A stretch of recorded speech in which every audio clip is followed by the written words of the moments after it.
Hello everyone, welcome to the electromechanical devices course. In this video, I'm just going to show you how we can do analysis to electrical circuits that would include operational amplifiers. Over the previous video, we discussed the operating principle of the operational amplifier and their importance.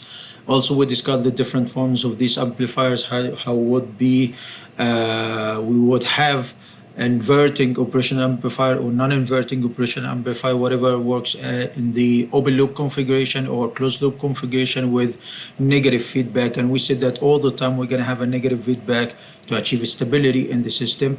But in case that would have a positive feedback, we would end up with a chaotic behavior of the response on the in terms of the current or the voltage. So it is not recommended or preferred to have a positive feedback. Instead, it is recommended all the time to have a negative feedback. Also, we discussed the characteristics of the ideal operational amplifier for the ideal case, and this is the thing that we're going to focus on even when we do analysis to this operational amplifier, that all the time we're going to assume that we do have ideal operational amplifiers. Like the first thing that we should have infinite input impedance, like the input resistance, it should be infinity, or at least it should be with a value to attract the current to and to give like kind of, or to give the ability of the amplifier to receive all the voltage input voltage through the amplifier itself. So this definitely requires a certain impedance, input impedance, or infinite impedance. Also, it should have infinite gain for differential signal. We said that in case that you do have amplifier, whatever it is, like receives two signals, this amplifier would reflect at the end the average between these two signals, which is the common mode signal, or the the differential signal, which depends on the difference between the two input signal. And this is the basic idea of the differential amplifier. And we said that operational amplifiers, they are in fact differential amplifiers. So that's why they should have infinite gain for the differential signal and zero gain for the common mode signal. And this is the specification of the ideal operational amplifier.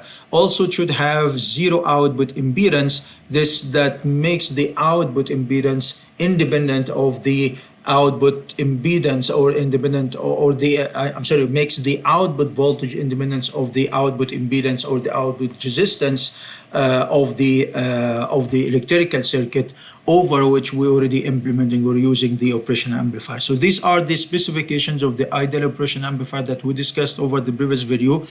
And again, the objective of this video is to show you how we can do analysis to electrical circuits that will include this operational amplifier, with the main focus on how we can calculate the the gain, whatever the voltage gain or the current gain. But definitely the focus is going to be over the voltage gain for this operational amplifier.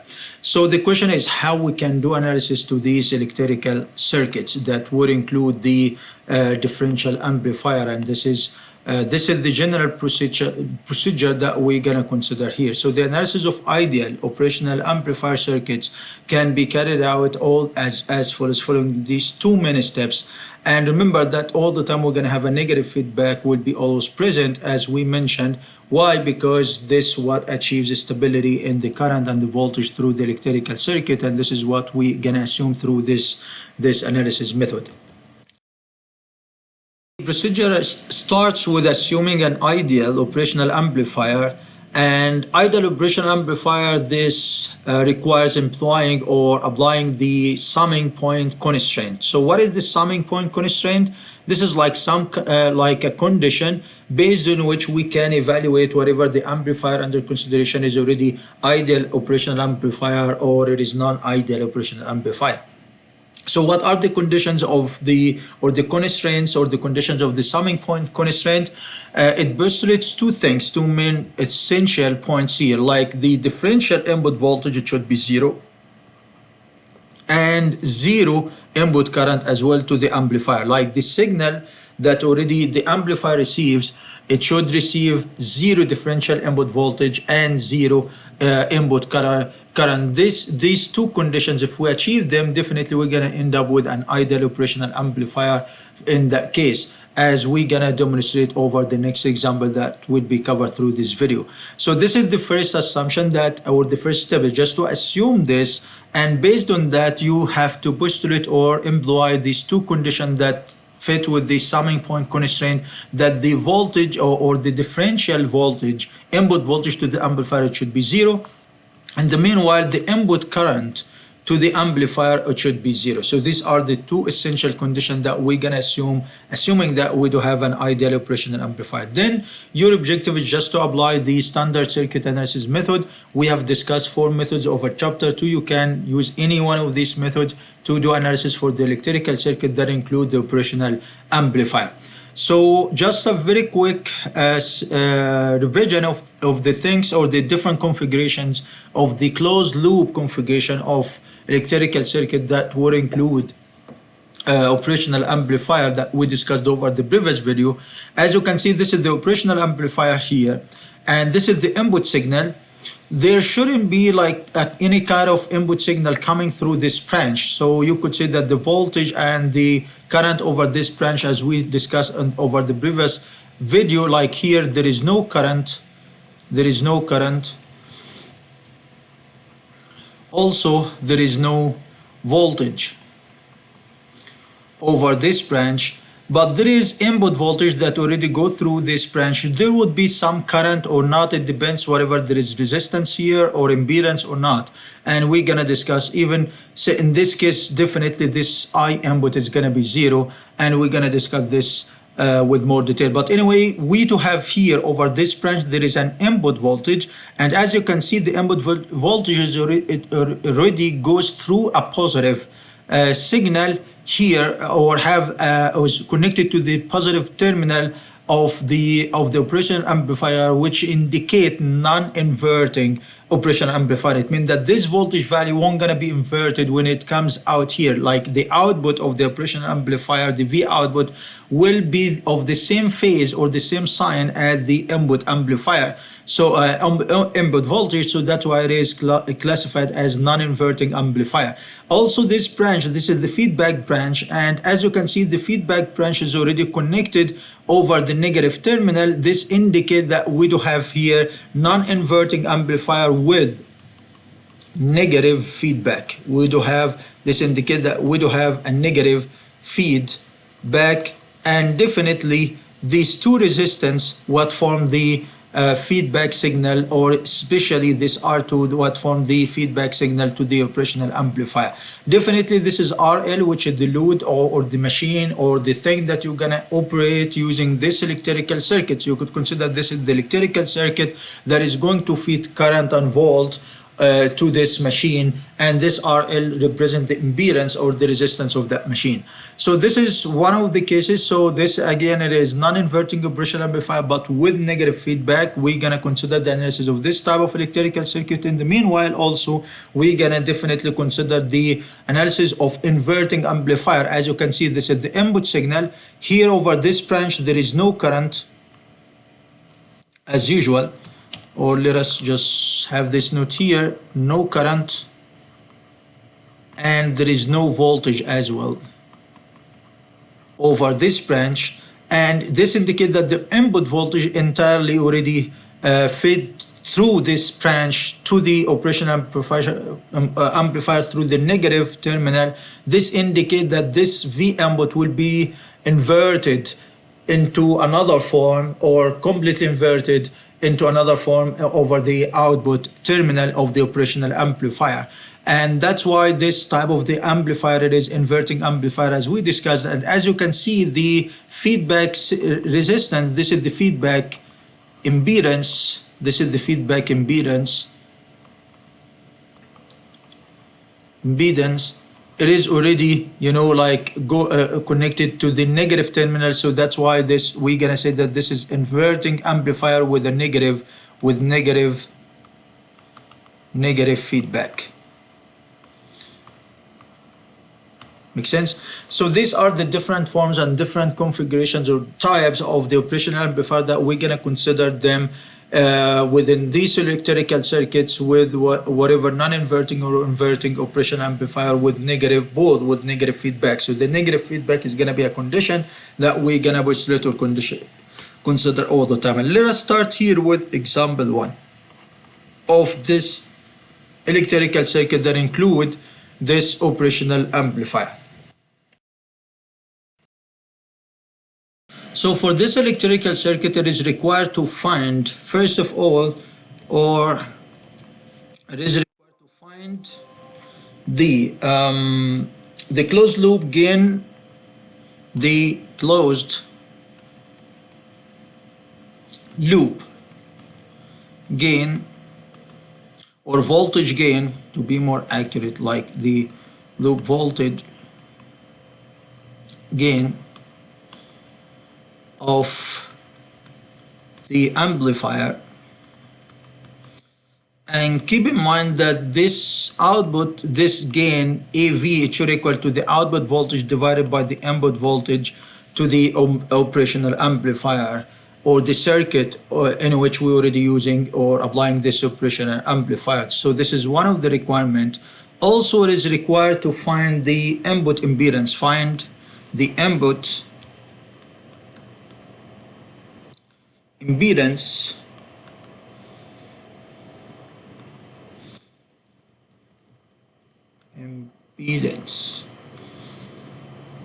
which is the input of this operational amplifier, and or within this electrical circuit also it is required to find the output impedance, how much it is, which is the output. All right, so these are the three main requirements through this to do for this electrical circuit. Starting actually, if we found the operational amplifier, we already have everything. So how it works, how we can do analysis. So we're gonna stick to the procedure or the first step. So we're gonna stick to this procedure here. Like step one, your objective is just to distribute the current through the electrical circuit.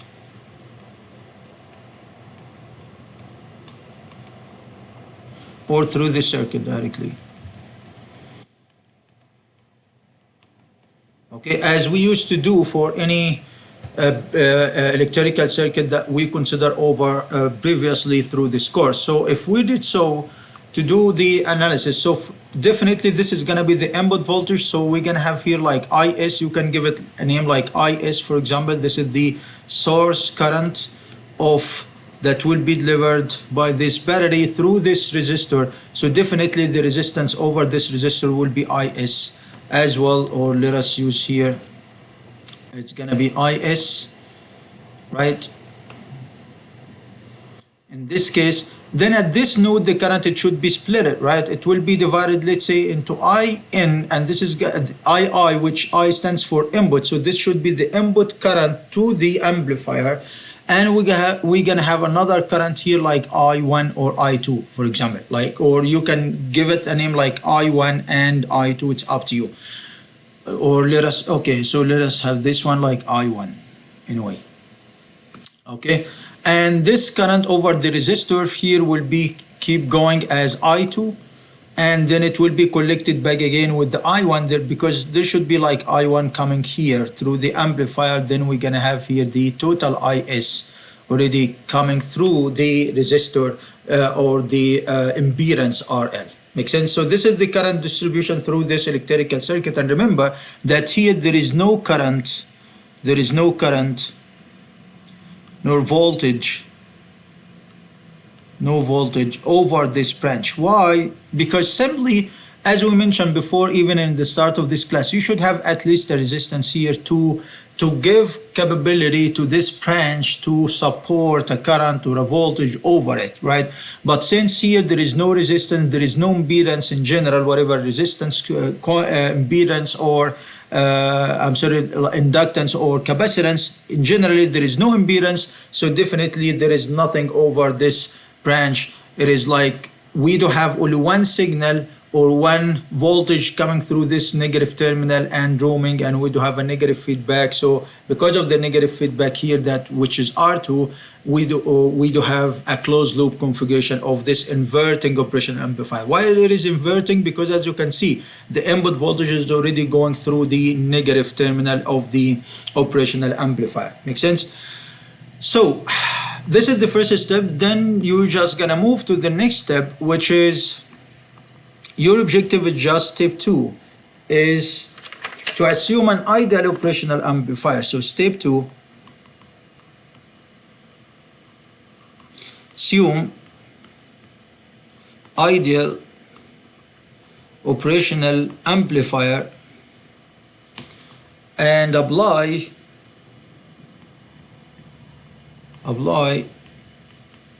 the summing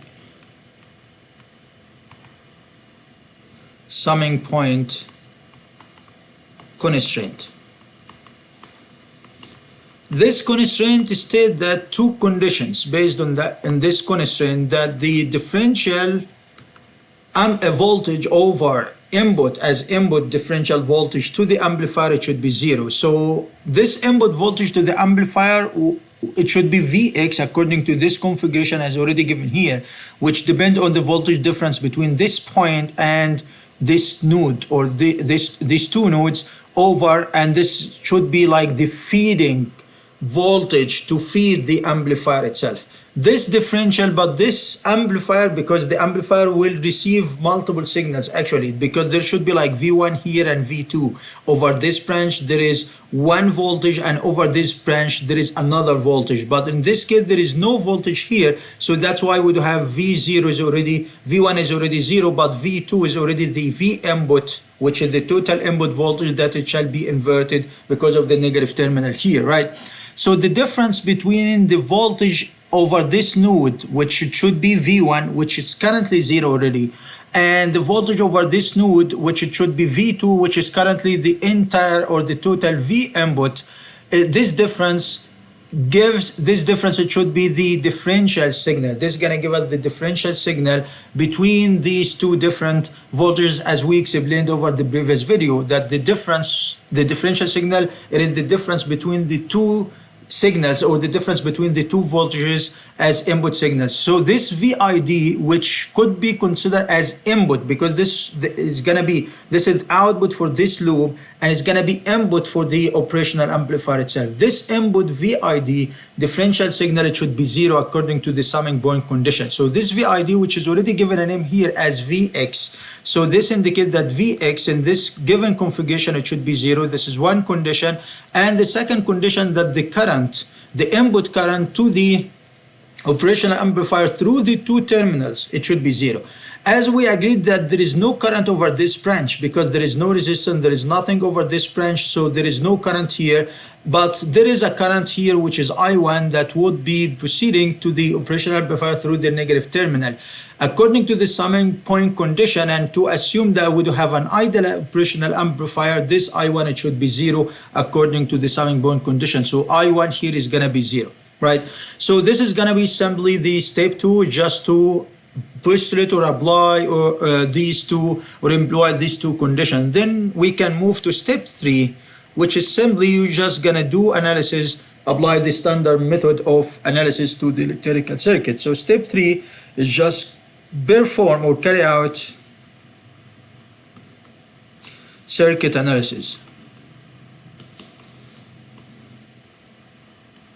to the given electrical circuit. Okay, so how we can do it? Simply you can use any approach. We have explained before 4 methods to do analysis for electrical circuit. I think here we can use the standard method of electrical circuit analysis, which depend on applying the Ohm's law, Kirchhoff voltage law, and the current law. So here for this configuration or this electrical circuit, actually we can locate different loops. One of the loops definitely is gonna be this loop, which gonna be loop 1. Which loop 1 here actually include the voltage. source, this battery, in addition the voltage or R1 in addition to Vx itself and nothing else, right? That this is the first loop, include like 3 elements. You could consider that we do have here like 1 element, a second element, a third element within this loop. Make sense? So this is for loop 1. How about loop 2? Loop 2 is gonna be this one. Loop 2 we can consider like I can skip the operational amplifier. By the way, I could have a loop just for the operational amplifier itself. This loop will include Vx, and there is a current that goes through the operational amplifier. And if you remember over the previous video that we said that there should be like input resistance inside the operational amplifier and there should be like output resistance if we decided to do analysis to the operational amplifier itself, right?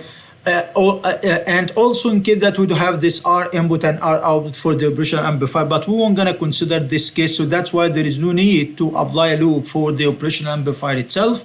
And instead I'm just gonna skip the operational amplifier and I'm gonna consider this entire loop here, which is loop 2.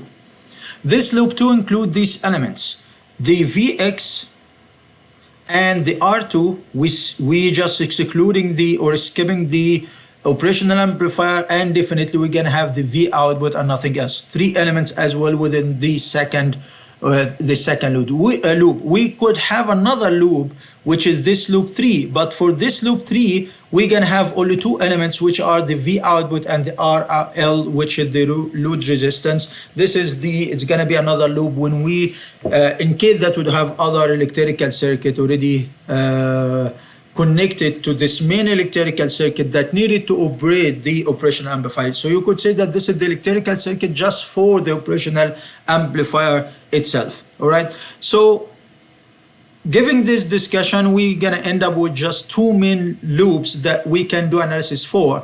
And remember that the objective is just to find the gain, the closed loop voltage gain of this operational amplifier, which should be the ratio between V output over V input. This indicates that V output and V input, this like 2 given data, 2 given, assume that they already given, and the objective is just to come up with the AV in terms of R1 and R2, or all the resistance that we do have within this electrical circuit, or all impedance. We do have 3 impedances here. We do have R1 and R2 and RL. So these are, it means that we have to form this gain, the gain of the amplifier in terms of these resistances. There is no current, there is no voltage should be exist in the AV form that we are required to drive here. Okay, so it means that AV should be only in terms of R1 and R2 and RL. So to figure it out, we have to find the currents. We do have here IS. I1, we said that it is 0 according to the summing point conditions, and definitely this postulates the condition that IS will be definitely the I2. So you have to find this I2 or IS in terms of the resistance, in addition to find the V input in terms of the resistance, of the V output in terms of the resistance as well. This could be happen. So as you can see, we do have like 3 unknowns. We do have V input. We have to drive the input voltage in terms of the resistance. Definitely there should be some current, right? But anyway, we need it in terms of the resistance. We need the V output in terms of the resistance. We need the current in terms of the resistance. So these are 3 unknowns that we have to drive 3 equations for, right? So that's why we can apply the Kirchhoff current law to this node. Also, so this is gonna give us 1 equation. Also, we do have loop 1 and loop 2. These are 2 equations. So we are in a good shape. We can apply these 3 equations to do analysis for this electrical circuit, and this is what I'm gonna do here. So the first equation that we're gonna apply the Kirchhoff current law to the first node, or let us give this node like node 1. Here to node 1, applying Kirchhoff current law to this node, this indicates that the IS equals I1 plus I2, right? This IS total current, it had been split into 2 currents, but we agreed according to this condition here, this I1, it should be 0. So we're gonna end up that I2 definitely is gonna be equal to the IS. This is for the first equation. Then we're gonna apply the Kirchhoff voltage law for loop 1. This loop 1, this is like kind of the open loop. This is the open loop of the operational amplifier, which is this loop 1. And we said that this loop includes three elements. The V input is going to be input voltage, so it's going to be negative V input, and we do have two outputs, Vx and the output voltage over the resistor or the impedance here, Is times R1. So this is going to give us this equation here, that the negative V input plus the Is R1 plus the Vx, it should equal to 0. But according to the summing point condition, that this Vx, we demonstrated that it should be 0 for ideal amplifier. So we're going to end up with this relation that the Is should equal to the V input divided by R1, right? And this is going to give us the second equation. And then also we're going to apply the Kirchhoff voltage law, but for loop number 2. And this is going to be the feedback loop. This is the feedback loop that we do have for this electrical circuit, that this is the feedback signal, right? So you could consider that this is the feedback loop for this electrical circuit that include also three elements, Vx as like kind of input to this second loop, which is definitely 0 in this case. So this is Vx, and we do have the voltage over R2 in addition to the V output. So we're gonna have here like negative the loop closure equation here, or the the equation for this loop, the negative Vx plus the I2 over R2, because the current over R2 is gonna be I2, and plus the V output, which is the output voltage plus the V output, equals 0. So we, according to the summing point condition, this Vx, it should be 0. So we're gonna end up with this condition that the V output is gonna be the negative of I2 times R2, right? And according to that condition, I2 equal to the Is, and we already found the Is in terms of the V input, or as V input over R1. So we can plug this value here to end up that. So we could say that according, so let us just give like numbers to equation 1 and equation 2. So according to equations 1 and 2, we're gonna end up that V output equals to the negative of the of V input divided by the R2 divided by R2 times R2 divided by R1, right? And if you divide it simply, we can find here, then we can find the gain AV at the V output divided by the V input, which is gonna be the negative of R2 divided by R1, and this is going to give us the gain of the operational amplifier that mainly depends on R2 and R1, which depends actually on the contrast between the R2 and R1. In case that R2, which is the feedback signal, it is bigger than the R1, and this R1, by the way, is going to work or behave like it is the input impedance. In case that R1 and R2, they are equal, so we're going to end up with the gain of the amplifier is going to be 1, and is going to be higher, increasing as we do have R1 smaller than the R2 or R2 bigger than the R1. This is going to give us a higher gain of the operational amplifier. It means that we can increasing the amplitude of the input signal to the amplifier. So here we have driven the gain of the operational amplifier in terms of the resistance, and this is what was required in the first part. Then also we have to figure out how much is the input impedance, how much is the output impedance for this electrical circuit. So simply we can figure this thing. The input impedance definitely is going to be the input voltage divided by Is. It should equal to the input voltage divided by the current, by the operational the parity that already given here. So the input voltage over Is, we already found Is as V input divided by R1. So if we did so and we plug this thing here, we're gonna find that Z input is gonna be R1. So as we said that this R1, it works like input impedance. We're gonna conclude that this is the input impedance. Impedance to the electrical circuit.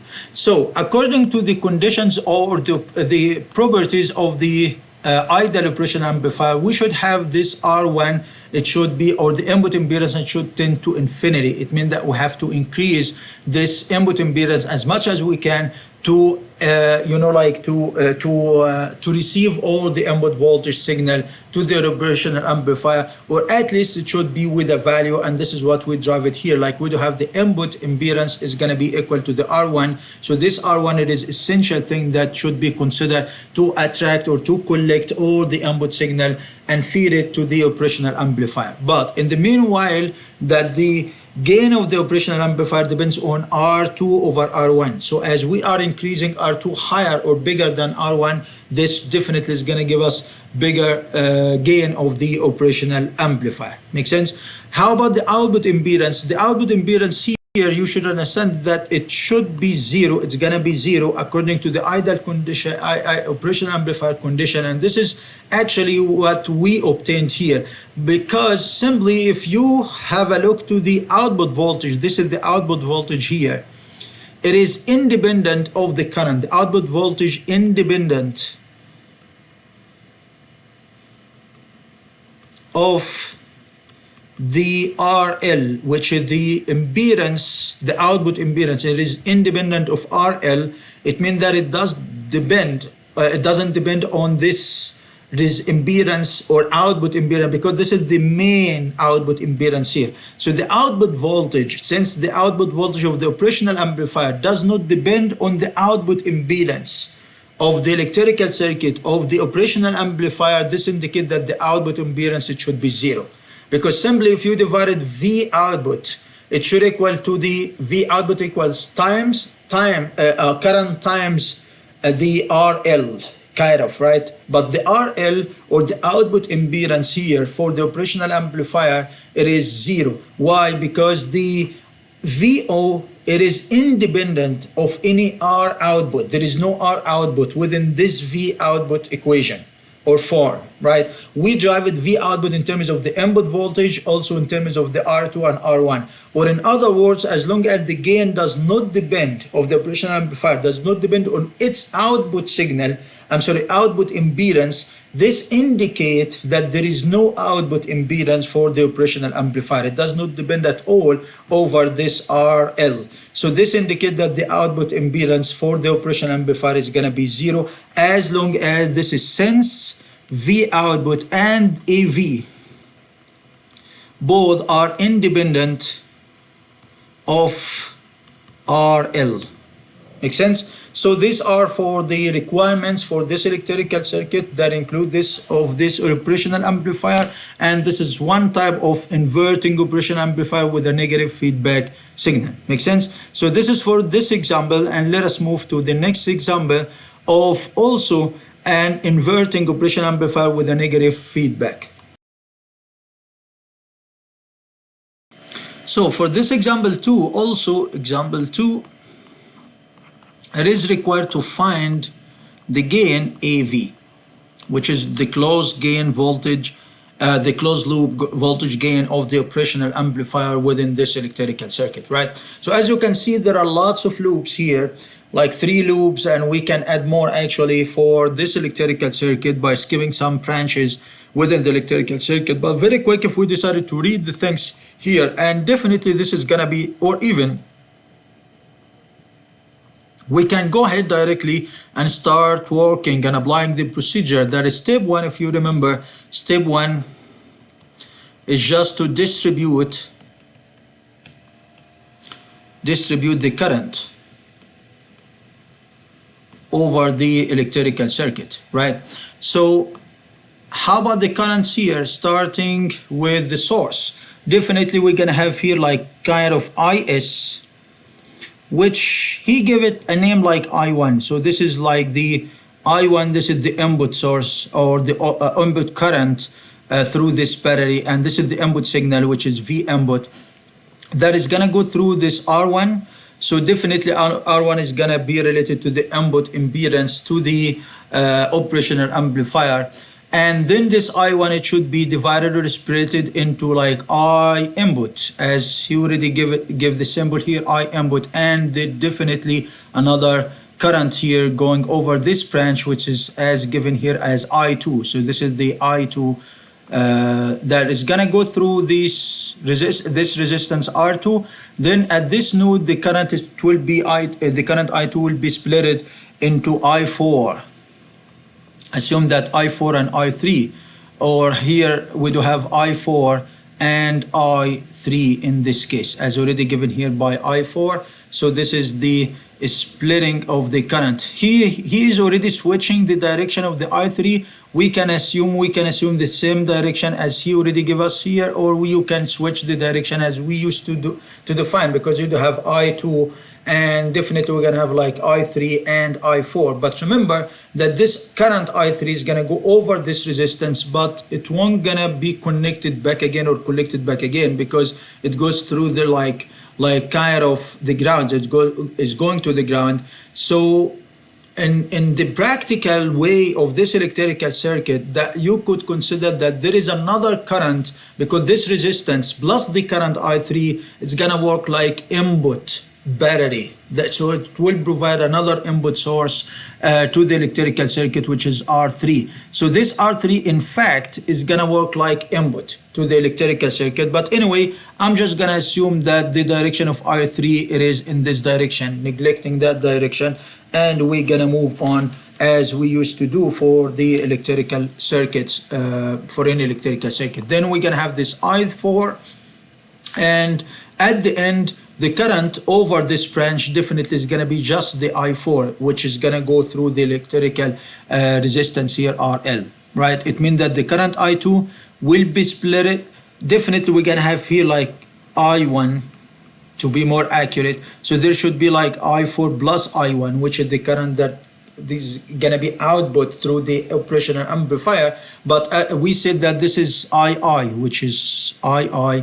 So this II is going to be 0 according to the summing point condition, as we're going to demonstrate here. But anyway, this is like the initial distribution of the current through the electrical circuit, and this is going to be the first step. Then we're going to move to the next step, which is simply we're just going to assume step 2, assume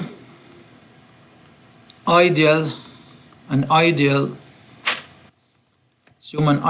operational amplifier, and for that case we're gonna apply or employ the summing point,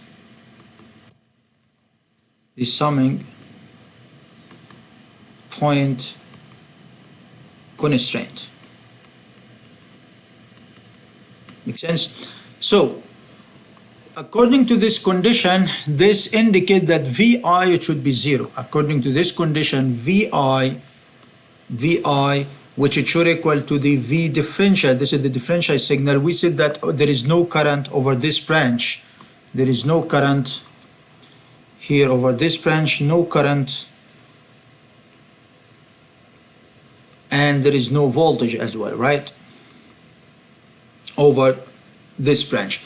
So this is going to give us this signal, differential signal. It should be 0 according to the summing point condition. Also, in the meanwhile, the input current that goes through into the operational amplifier through the negative signal or terminal, this indicates that I input, it should be 0 according to the summing point condition. And as you can see that the input signal V input is going to be fed through the negative terminal to the operational amplifier, indicating that this is an inverting operational amplifier with a negative feedback, because this feedback, these three resistors or impedances form the feedback signal to the operational amplifier, which is already over or connected to the negative terminal. So that's why it is a negative feedback. And this is for step 2. Step 3, just to do analysis, carry out the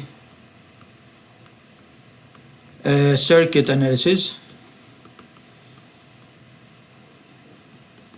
of this electrical circuit. And to do so, your objective is just to find V output, because the objective is to find the gain, which should equal to the V output divided by the V input in terms of the resistance, right? So we should find the V input in terms of the resistance. So this is one of the unknowns. So we need one equation and another equation for the V output to be in terms of the resistance. And we should have more equations depending on how many currents do we have within this electrical circuit. We do have the I1, which is the main essential input I1, which is going to be equal to the I2 according to the Kirchhoff current law over this branch. So we need one equation for the current I1, which is going to be I2. Then we do have another two equations for I3 and I4. So we in total we gonna need like kind of three equations for the current and two for the voltages. So in total, I believe that we need 5 equations. So how we can come up with these 5 equations? We're gonna apply loop Kirchhoff, the Kirchhoff current law to this node and to this node. This is gonna give us like 2 equations. Plus we do have one loop, which is loop 1. This is gonna be like loop 1. And we do have loop 2 and we do have loop 3. These are 3 loops that we're gonna apply the Kirchhoff voltage law to each one of them to end up with other 3 equations. This is gonna form in total 5 equations that needed for the 3 currents plus the 2 voltages, V input and V output. So let us do it and start with applying the Kirchhoff current law. Apply the Kirchhoff current law for the 2 nodes. So let us give this node like node 1 and node 2 here. So for node 1, this is gonna give us the that the I1, which is the input, equal to the I input plus the I2, right? And according to the summing bond condition, this is gonna be 0. So we're gonna end up that I2 equals I1, and this is gonna give us the first equation or the first condition. Also for node 2, we do have that I2, it will be split into I3 and I4 as we discussed. So this is gonna give us definitely the second equation, right? And then this is for Kirchhoff current law. We're gonna apply the Kirchhoff voltage law to loop 1.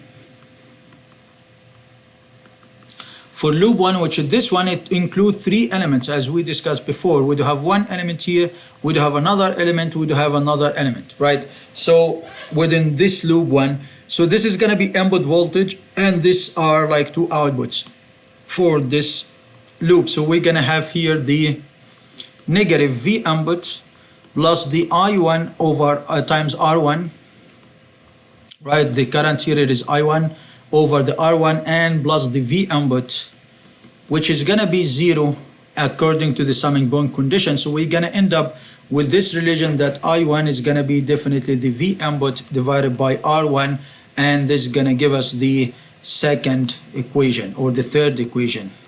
This is equation 3. Then we're gonna apply the Kirchhoff voltage law to the second loop, which include these 3 elements. We do have here within this one, we do have one element which is R2, we do have one element which is R3. In addition, we're gonna have here this V input. This is for the second loop. Make sense? So this is like, you could consider like this loop, it is kind of to be more accurate in terms of the presentation. So this is, all of this is gonna be like the second loop. All right, so that include these 3 elements, V input, R2 and R3 as well within the second loop. So, and for this loop, definitely if you just consider the direction of the loop, because the direction of the loop goes in this direction, and this is the direction of loop 1. So as you can see, it's gonna go through the VI or the V input or VI from the negative terminal to the positive terminal. This indicates this should be input voltage, and it should be negative in the loop closure in the Kirchhoff voltage law. So the V input here is gonna be negative. It's gonna be negative. In this case, this is gonna give us negative VI, which is gonna be 0 according to the summing point condition. And we do have this I2 R2 is gonna be output, and the I3 R3 is gonna be output. I'm dealing with it here as it is output. If you consider the other way direction of the I3 as it is input, so you're gonna deal with this one as input, and you're gonna give it a negative sign, which is gonna be definitely, you're gonna end up with the same loop with the same equation, and you're gonna end up with the same result. So I'm dealing with it like output here, it doesn't matter, or input, it doesn't matter as well. So you're gonna have here positive the I2 R R2, and we're gonna have the positive of I3 R3 equals 0, and this is gonna give us, and definitely this is gonna be 0. So from this equation we're gonna end up that I2, we're gonna end up with this relation. For example, we can find the I2 in terms of the I3. So I2 is gonna be the negative, or we can find the I3 in terms of the I2. I3 is gonna be the negative of, if you just move this one to the other side and divide by R3, so it's gonna be the I2 R2 divided by R3, and this is gonna give us the fourth equation, right? So we still need one more equation, which is gonna be considered by the third loop. The third loop, which includes these three elements. Definitely we're gonna have the R3, we're gonna have the R4, in addition we're gonna have the V output. Now we are working over this loop where the direction of this loop is gonna be, sorry, the direction of this loop is gonna be this direction. All right, so we're gonna have here, according to this direction, I3 is gonna be negative because opposite to the I3 direction, so this is gonna be negative, but the voltage over R4 is gonna be positive, and the voltage here is gonna be positive as well because it comes through the positive, so this is output terminal or output voltage. So we're gonna have the negative of I3, R3 positive the I4, R4 positive the V0, VO, which is the output voltage equals 0. So now from the loop 3, from this equation, we can drive V output, but in terms of the I3 and I4, right? So we can just move everything to the other side. So we're gonna have here the R3, the I3, R3 negative, the I4, R4, and this is gonna give us the fifth equation. So now we drive at the 5 equations. The objective is just to form the V input in terms of the resistance only, also to form the V output in terms of the resistance only. So the main concern or the main objective is just to work mainly over the V output equation. This equation we have to exclude or remove the I3 and or replace the I3 and I4 in terms of the resistance and the input voltage only. So how we can do so? I3 we already got it in terms of I2, and we already got I2 equals to I1 according to the first equation, and we already found I1 equals to V input over R input, right? So simply we can replace this I2 by V input over R1 into this equation 4, right? So according to this equation 4, rewriting equation 4, it can be written to this form as I3 equals to the negative. We said that I2, which is I1, is going to be V input times R2 divided by R1 R3, right? This is going to give us the equation 4 that we're going to plug it here. How about I4? I4 according to this equation 2, I4 equal to the negative I2 negative I3, right? So, and we already have I2, which is I1, which is this one. So also we can rewrite equation 2 into this form that we're gonna find I4 is gonna be the I2, which is gonna be V input divided by R1 negative the I3, which we just got it by positive V input R2 divided by R1 R3. Make sense? Then your objective is just to plug these two equations, equation A and B, plug both of them into equation 5 to end up with the V output. So we're gonna find here V output. We're gonna get it by the this is gonna be I3, which is this term times R3, so R3 will be cancelled from the denominator, so we're gonna end up with negative V input times R2 over R1, and negative the I4, which is gonna be the negative of V input times R4 divided by R1, negative V input times R2 R4 divided by R1 R3. Make sense? So we, as you can see, we found V output. We can just write this one as in terms of negative V input times the R2 divided by R1 plus the R, this should be R, I forgot what is this number. Yeah, this R4. So it's gonna be R4 divided by R1 plus the R2 R4 divided by the R4 divided by the R1 R3. So definitely this term is going to form the gain. So we're going to end up that the gain of this equation, or the gain here, AV, is going to be the negative, which it should equal to the V output divided by V input, is going to give us the negative of R2 over R1 plus the R4 over R1 plus the R2, R4, and so on. So we can simply just, like remove this term here. So directly we're going to end up that because if you just have the V input as a common factor and divide in the denominator, we're going to end up with this relation here for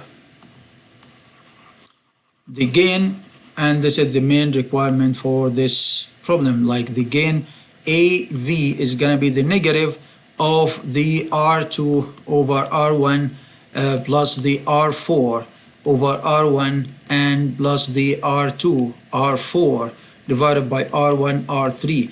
And as you can see, this gain, it is already negative. Negative indicate that we're gonna have an inverting operational amplifier, that the input signal will be inverted because of the negative gain that we obtained here. So this is the gain of the operational amplifier, and this is what was required from us. And as you can see, this gain, even the output voltage, they are independent of the current RL, which is the current over the machine, or the thing that should be operated by this electrical circuit, which indicate that we do have zero output impedance. And even the input impedance here, if we decided just to investigate these two impedances, we're gonna find that the output impedance here is gonna be zero, and the input impedance, definitely it should equal to the V input over I1, which the voltage and the current over the source. So it's gonna be V input over I1, and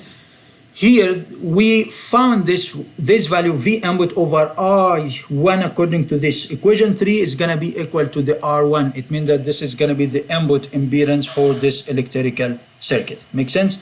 So these two examples, example 1 and example 2, we consider two electrical circuits or two cases of inverting operational amplifier with negative feedbacks.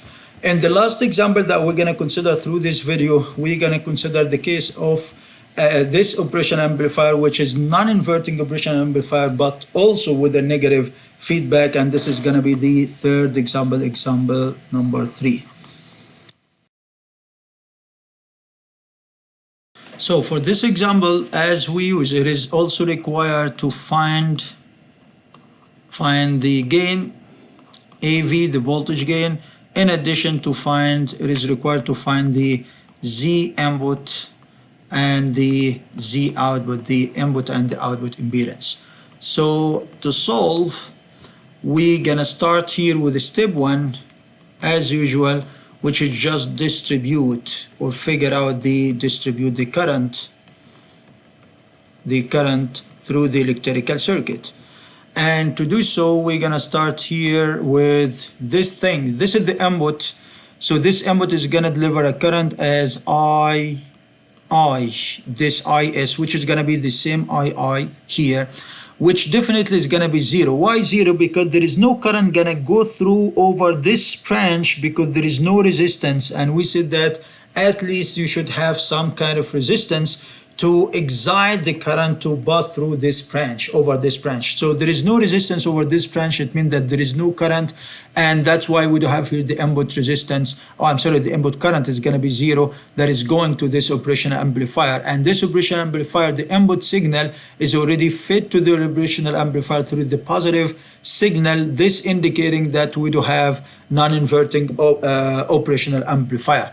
And definitely we should have the output here. It should be like II, which is gonna be 0 as well. But how about the other branch?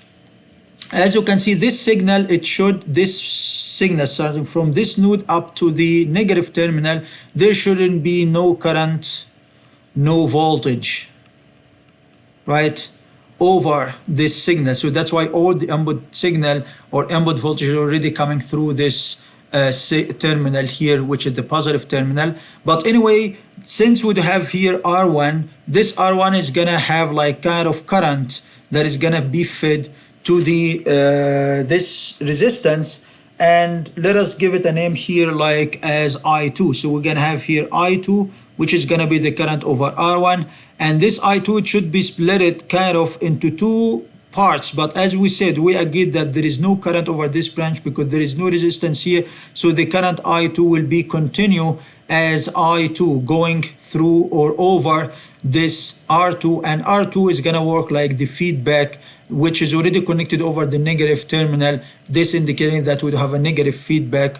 This I2 will keep going to be collected with the I input, which I input in that case is gonna be 0. So the output current that is gonna go through here, the RL is gonna be the II plus the I2, but remember that the II is already 0 as we agreed. So this is the distribution of the current through this electrical circuit, and this is the step 1. And step 2 that we're gonna move to the in step 2, just move to the assume an ideal operational amplifier, and in this case and employ the summing point constraint.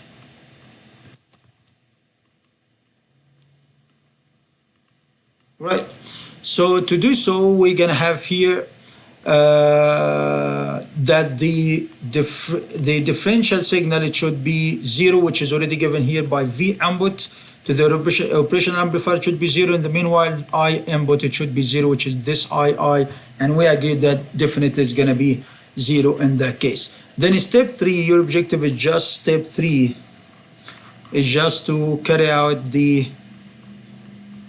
circuit analysis. And remember that the main objective is just to find the gain AV in terms of the resistances, and we have here R1 and R2 in addition to the RL, and this requires definitely finding the V input in terms of the resistance. So this definitely requires one equation, and the V output in terms of the resistance, this requires another equation. So we need two equations. In addition, we need equation for the currents. How many currents do we have within this electrical circuit? We have two of them. II, which by the ideal operational amplifier condition it is 0, and the I2. This indicates that one equation is just needed further for the current. So in total we need just 3 equations. One of the equations definitely is going to be the applying the Kirchhoff voltage law at any node, the Kirchhoff current law at any node, in addition to the Kirchhoff voltage law for the 2 loops. So we have here these 2 loops, which gonna be the loop 1. This is gonna be loop 1, and we're gonna have for the second loop, which is loop number 2, right? And this is for, so we just need these 2 loops, in addition definitely to the we're gonna need it. And the Kirchhoff current law for the third equation needed for the current. So going back here to the let us start with applying the Kirchhoff voltage law to loop 1. For loop 1, we'd have as well here 3 elements: the V input and the VI, which is input to the operational amplifier, plus in addition to the V1, which is through the R1 resistance that already given to us here, right? So it means that we have 3 elements. The voltage, this voltage is going to be negative because this is input, it comes from the negative to the positive terminal, and this V input, according to this loop direction, this is the direction of the loop 1, this is the direction of loop 1, or this is the direction of loop 1. So definitely this is going to give us like the this V input, it should be positive, and the current here is going to be negative. This V1 is going to be negative according to this current direction as I1, because the direction of the loop, it is opposite to the R1. So this is going to give us at the end V input, negative V input, and we're going to have the positive of V input, VI, which is going to be 0 according to the summing point condition or constraint, and we should have here like kind of a negative for the I2 R2 equals 0, right? So remember that we used to define two things regarding the sign here of the voltage over the different elements. Like, because if you just continue moving in this direction, right, this R1 is gonna work like an input source in this case, because it's going to generate a current over. This is the thing that is going to generate the essential current through the electrical circuit. And as you can see, the setup of this voltage over this resistance, there is set up between positive and negative terminals. So if we continue the rotation of the loop it goes from positive to negative. This indicates that it should be like kind of output, and the output we agreed that according to our main assumption, or the way that we already handling the Kirchhoff voltage law, we're gonna put it as a negative, and the input is gonna be positive if it is output, and negative if it is input. So the input voltage, it is negative. We can understand that it comes from negative to positive, and going through this direction it is positive to negative, so it's gonna be positive. This one as well, it should be positive because it goes from positive to negative. But how about the direction of I2? The direction of the loop is opposite to the I2, so there should be like a negative here if you're gonna deal with this one like output, so it's gonna be negative. But in fact this is gonna be like a source of the current I2, so since it is source, so it should have another negative, so that's why it became positive. So there are lots of things that you can consider these direction, like you can depend on the signs positive and negative terminals of this voltage. So if the loop already gone from positive to negative, it's going to be positive in the equation. If the loop direction goes from negative to positive, it's going to be negative in the loop closure and the loop equation. Or you can deal with it as we used to define that any output it should be positive, and any input it should be negative, and in the meanwhile we're going to have here a negative. So we're gonna have for this V1 or this R1, we're gonna have two negatives.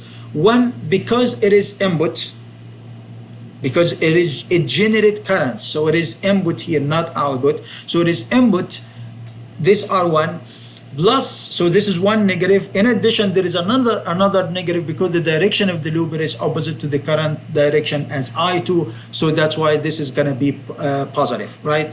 So this is going to give us the first equation, and from this equation we can end up that I2 is going to equal to the V input divided by the R1, and definitely this is going to be the first equation.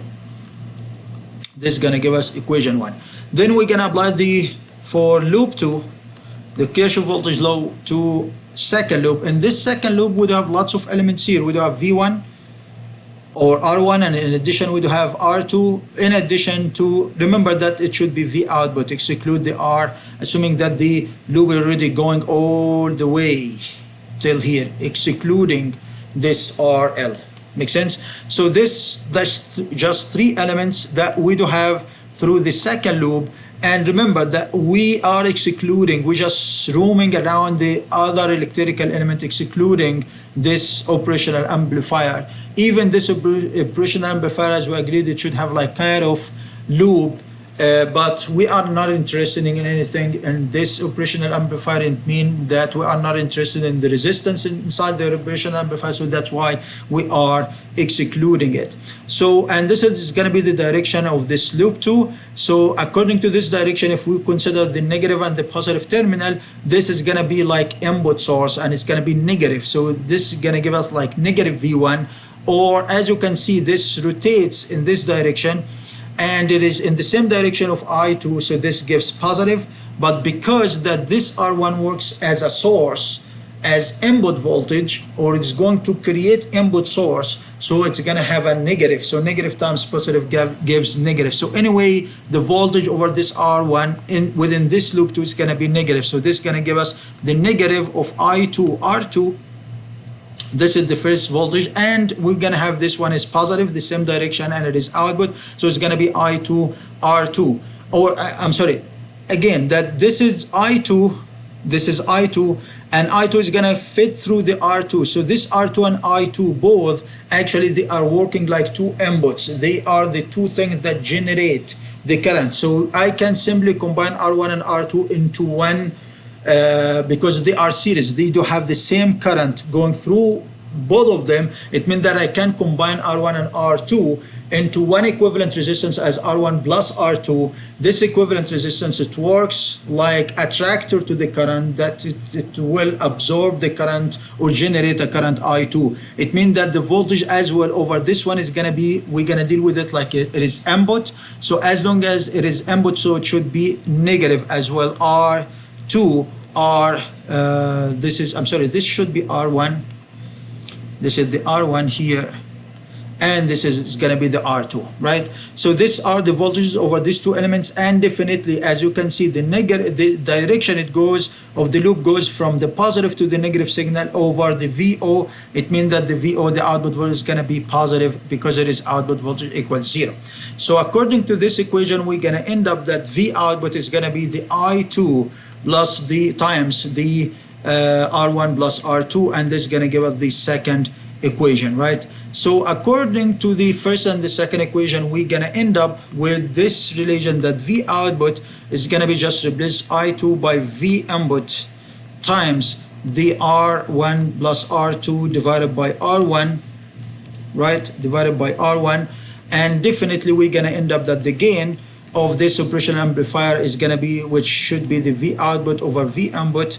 It's going to be the R1 plus R2 divided by R1. This is going to give us the closed loop voltage gain for the operational amplifier. And as you can see, it is positive. Positive indicates that we do have non-inverting operational amplifier, and this is in fact that we do have for this operational amplifier. How about the input voltage, the input impedance for this operational amplifier? It should equal to the V input divided by the I input, right? Which the current generated over this input signal, which is II, which is already 0 according to the summing point constraint. So you're going to divide V input divided by 0, which definitely is going to give us infinity. And this is one of the essential characteristics of the ideal operational amplifier, to have infinite impedance, input impedance for the operational amplifier. And this is what we can achieve through this non-inverting operational amplifier. So it is very ideal, kind of.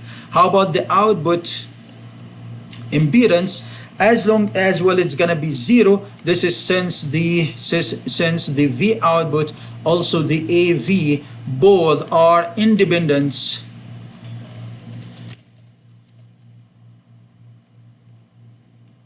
of the RL. As you can see, we didn't find any room for the RL, which is the output impedance here, or the output resistance within the AV equation or the V output equation.